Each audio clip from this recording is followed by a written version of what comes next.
Hi, I'm Scott Pilkington, and we're going to do another edition of the Engraver's Library with a book that I really think you need to have. It just came out, and it's written by Ron Smith, who's been a master engraver for many years and kind of one of my heroes in the engraving world. This is what the cover looks like. It's called The Making of a Masterpiece. And let's look at it. I actually got Ron to sign mine. Had a few other people sign that were involved in the production of it. He's got a foreword with his philosophy on life and an introduction to him. And then it discusses what we need to do to take a gun from the initial concept through every aspect of creating an absolute masterpiece from start to finish. In this case, he's looking for a gun that meets his requirements and is, it's got the right feel for the historic recreation that he's trying to make, and talks a little bit about some of the other masterpieces he's done in his life, such as this small vise here that he did when him and Winston Churchill were the Grand Masters at the GRS First Grand Master event. Talks about buying this gun at the show, the shape it was in.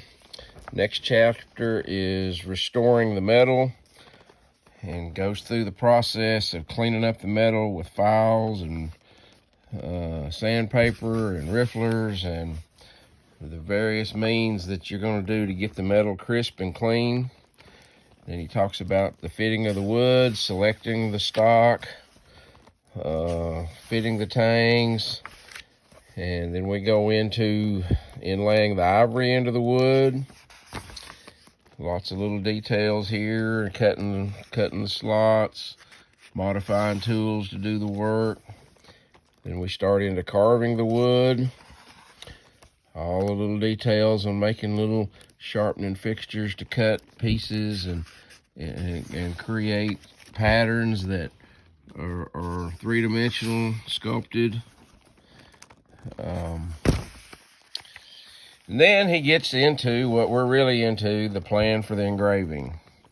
He's making smoke pulls of the finished product, and then he starts doing some of his layout on paper and using tools like the oval templates and round templates to create the spaces within.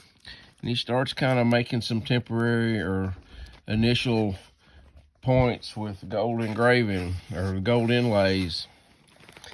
And then he starts figuring out this more advanced scroll areas. And then this particular case, we've got Custer and some of the flags used. And just incredible insight into his thought process as he's going through all of these detailed steps.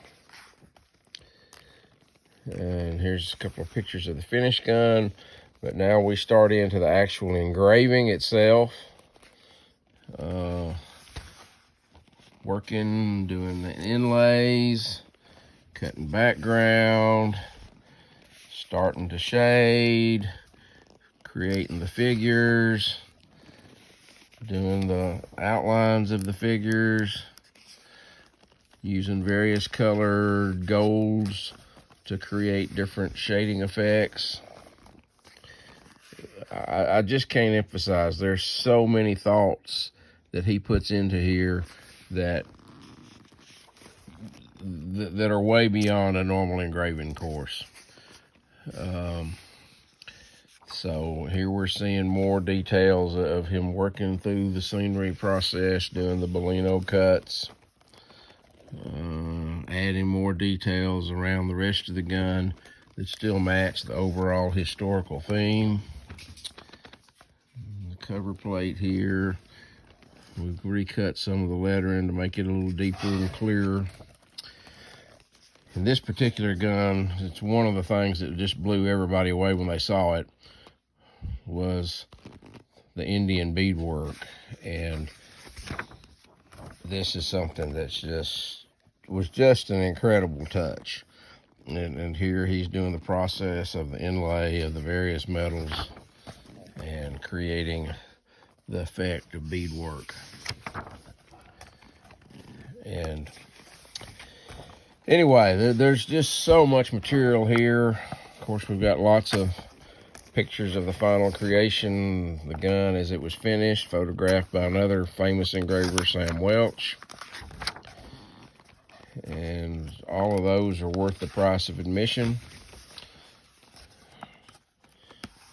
But the details of how the thing was created is what I would encourage you to buy it for. This gun did win major awards when it was presented out in Vegas. And here's a little chapter about Ron. And this particular photo, bragging on myself a minute, was taken out on my bluff here in Monteagle, Tennessee. Those of you who have been to the Engrave Inn know it well. And there's Ron and Liz in the early years. A little bit more on his philosophy as he wraps it up. And, well, this was a print that he made back in the 80s that I purchased from him when I first met him in 1985, and still very proudly hangs on my wall. And, well, here's me and Ron wrestling the bull. There's definitely some bull, but there's no bull that you need to buy this book. And at $120 available from FEGA, it's a bargain. If you're serious about engraving at all, once you get past the basics of learning how to cut some scrolls and do some inlays, if you want to make some real wonderful engraved guns, you need this book.